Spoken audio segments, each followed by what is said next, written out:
नमस्कार, मैं अनुराग। आप देख रहे हैं विवाद बातें और आज हमारे साथ स्टूडियो में हैं हमारे सहयोगी शशांक। आज हम बात करेंगे उत्तर प्रदेश की। वह उत्तर प्रदेश जो गंगा और यमुना का मैदान कहा जाता है, वह उत्तर प्रदेश जहां धर्म की स्थापना करने के लिए भगवान राम और भगवान कृष्ण गौतम बुद्ध ने अपनी जन्मभूमि और कर्मभूमि बनाई। लेकिन आज वह उत्तर प्रदेश लाल रंग में यानी खूनी रंग में रंगा हुआ नजर आ रहा है। पिछले एक सप्ताह में जिस प्रकार से उत्तर प्रदेश में हत्याओं का सिलसिला गोरखपुर से बनारस तक चलता रहा, उस देखकर यह लग रहा है कि उत्तर प्रदेश प्रशासन, खासकर उत्तर प्रदेश पुलिस प्रशासन, अपराधियों पर अंकुश लगाने में कहीं ना कहीं फेल नजर आ रही है। शशांक, यदि हम बात करें उत्तर प्रदेश की, तो उत्तर प्रदेश भारत का सबसे बड़ा राज्य है और उत्तर प्रदेश धन धान्य में भी परिपूर्ण है। लेकिन उत्तर प्रदेश का यह जो इतिहास रहा है, लंबा इतिहास रहा है, वो काफी गहरा रहा है, गहरा अपराध और अपराधियों से जुड़ा हुआ रहा है। यदि हम बात करें 1980 के दशक की, तो उस समय में जो राजनीति होती थी वह एक तरह से अपराध और अपराधियों की सीधे राजनीति में एंट्री यदि कहीं से शुरू हुई तो वह उत्तर प्रदेश से ही शुरू हुई। 80 के दशक में इसी उत्तर प्रदेश के गोरखपुर जिले के लिए ये कहा जाता था कि यह देश की जो है अपराध की राजधानी है। तो अपराध और अपराधियों का उत्तर प्रदेश का बड़ा पुराना इतिहास रहा है। लेकिन बीच में जो 2017 के बाद जब से भाजपा और योगी आदित्यनाथ की सरकार आई, उत्तर प्रदेश की छवि एक अपराध मुक्त और योगी आदित्यनाथ की छवि एक ऐसे नेता के रूप में आई जो कि अपराध और अपराधियों के खिलाफ जीरो टॉलरेंस की खींचे अपनाते हैं। लेकिन महज 5 से 10 सालों के बीच स्थिति आज यह हो गई है कि आए दिन छोटी छोटी बातों पर हत्याएं हो रही। जिस प्रकार से बनारस में 2 छात्रों के बीच सिर्फ इस बहस पर गोली चल गई और एक छात्र की हत्या कर दी गई कि किसी की कॉलर खड़ी है या किसी का हाथ का जो बाह है वो मुड़ा हुआ है या सीधा है या नहीं है। यानी हम अगर इसको ठीक से अध्ययन करें तो 1980 का जो एक दशक था वो अपराध से सीधे राजनीति में एंट्री का था। लेकिन अभी 2017 से अभी हम इधर की बात करें, चूंकि 2017 में जब सत्ता परिवर्तित हुई तो उत्तर प्रदेश की जनता को ऐसा लगा कि यहाँ पर अब अपराध के खिलाफ जीरो टॉलरेंस की नीति वाली एक नई सरकार आई है जो उत्तर प्रदेश को भयमुक्त करेगी। निश्चित ही अनुराग जी, 2017 में जब सत्ता परिवर्तन हुआ तो उस समय जो वर्तमान सरकार थी उसके खिलाफ जनता में एक सबसे बड़ा जो आक्रोश का जनता का जो सबसे बड़ा एक मुद्दा था वो अपराध, जबकि भाजपा सरकार ने उसको अच्छे से बुलाया। और जो वर्तमान भाजपा सरकार है, कहीं ना कहीं अपराध के खिलाफ जीरो टॉलरेंस की नीति और जनता के द्वारा भाजपा पर यह विश्वास किया गया कि भाजपा की सरकार में अपराध नहीं होंगे, जिस कारण से यह सरकार बन पाई।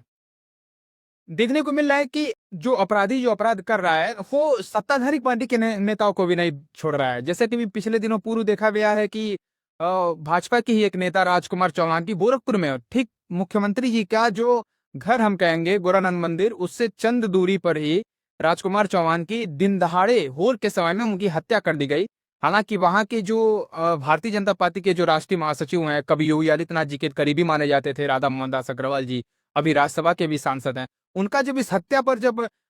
जब उनका जब बयान मीडिया में आया तो उन्होंने कहा कि मैं इसको नंगा कर दूंगा इस पूरे मामले में यदि पुलिस प्रशासन अपराधियों को बचाने का प्रयास करेगी। तो क्या हम इसको इस तरह से माने कि जो बीजेपी के अंदर भी एक अपराधियों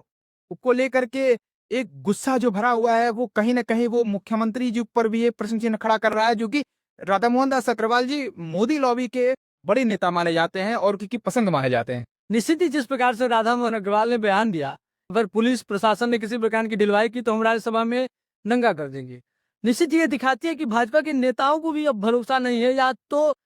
उनको ये पता है कि अब उनके भी नेता जो है अपराधियों को संरक्षण दे रहे हैं। पिछली समाजवादी पार्टी की जो सरकार है उसके ऊपर यही भाजपा आए दिन आरोप लगाती रही कि इन्होंने अपराधियों को संरक्षण दिया। लेकिन आज भाजपा का नेता अगर ये कहता है कि अपराधी अगर किसी प्रकार से किसी भी मामले में चूक होगी तो हम राज्यसभा में नंगा कर देंगे, यानी कहीं ना कहीं उस नेता के मन में है कि उसके ही नेता जो आज सत्ता में है वो अपराधियों को संरक्षण दे। बिल्कुल। और एक मतलब कहा जाता है कि गुजरात लॉबी के फेवरेट नेता गोरखपुर के लोकल के में राधा मोहन दास अग्रवाल यदि इस प्रकार का कोई बयान दे रहे हैं तो वह निश्चित ही केंद्र सरकार के भी टच में है और केंद्र सरकार हो सकता है इस मामले पर प्रदेश सरकार के लिए कुछ संदेश देकर के आए। और जिस प्रकार से अभी कल के दिन में जिस प्रकार से बनारस में एक छात्र की हत्या हुई, निश्चित ही यह दिखा रही है कि अब युवा फिर से, जो कि 2017 के बाद से माना जाता था कि अब युवाओं के लिए रोजगार परक जो है, उसके लिए रोजगार के लिए वो पढ़ाई कर रहे हैं, लेकिन अब फिर युवा जो है वो अपराध की ओर जाता हुआ नजर आ। जिस प्रकार से बनारस वाली घटना हुई, उसमें 2 छात्रों में सिर्फ किस बात के लिए बहस हुई कि क्यों तुम्हारी कॉर्नर खड़ी है, और एक गुट ने जो है बंदूक निकाल के गोली चलाना शुरू कर दी, और दूसरे गुट के सूर्य प्रताप शाही जो गाजीपुर का एक लड़का था, 22 साल अभी उम्र थी, बीएससी कर रहा था,